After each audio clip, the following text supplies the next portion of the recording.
Le livre du ciel, tome 16, 20 février 1924. Si, avant Louisa, il y avait eu dans l'Église une autre âme vivant dans la volonté divine, Jésus aurait utilisé son pouvoir pour que le chemin sublime de vivre dans sa volonté soit révélé par cette âme. Vivre dans la volonté divine signifie que les joies pures escomptées lors de la création sont vécues par Dieu. À la suite de tout ce que mon doux Jésus m'avait dit au sujet de sa très sainte volonté, je pensais, comment est-ce possible qu'il n'y ait pas eu une seule âme qui ait vécu dans la volonté divine avant aujourd'hui, et que je sois la première? Qui pourrait dire combien d'autres personnes ont vécu avant moi d'une manière bien plus parfaite et plus active que moi?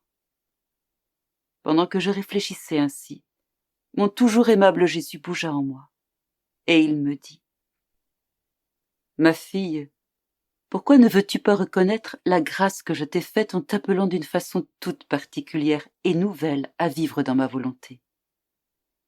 Puisque vivre dans ma volonté est la chose la plus importante, celle dont je me préoccupe le plus. S'il y avait eu avant toi une autre âme ayant eu la chance de vivre dans ma volonté, elle aurait eu les connaissances concernant cette vie, vécu ses attirances et connu ses bienfaits. Alors j'aurais utilisé mon pouvoir pour faire briller à travers elle la voie sublime de la vie dans ma volonté. J'aurais tenu cette âme tellement coincée qu'elle n'aurait pas pu résister à manifester aux autres tout ce que j'aurais voulu.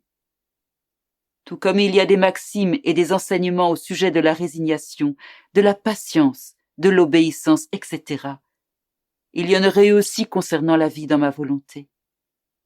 Il aurait été bien étrange que je garde cachée la chose qui me tient le plus à cœur. Plus une personne aime quelque chose, plus elle veut la faire connaître. Plus une manière de vivre m'apporte de satisfaction et de gloire, plus je veux qu'elle soit connue.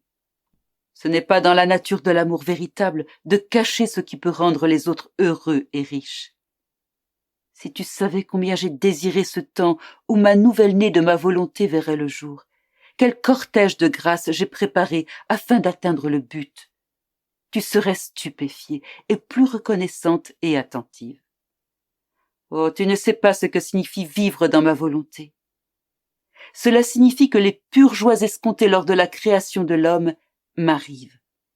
Cela signifie la disparition de toute l'amertume que l'homme perfide me donne depuis presque l'aube de la création. Cela signifie un échange continuel entre la volonté humaine et la volonté divine, pendant que l'âme, craignant sa volonté, vit de la mienne et que la mienne la remplit de joie, d'amour et de biens infinis. Oh, comme je me sens heureux de pouvoir donner tout ce que je désire à cette âme.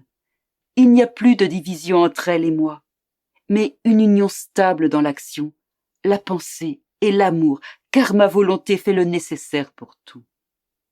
Ainsi nous vivons dans un parfait accord et en communion de bien.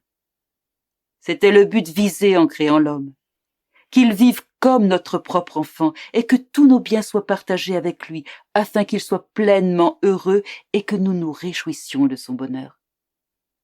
La vie dans ma volonté est ce qui était escompté lors de la création, avec son flot de joie et de fêtes continuelles.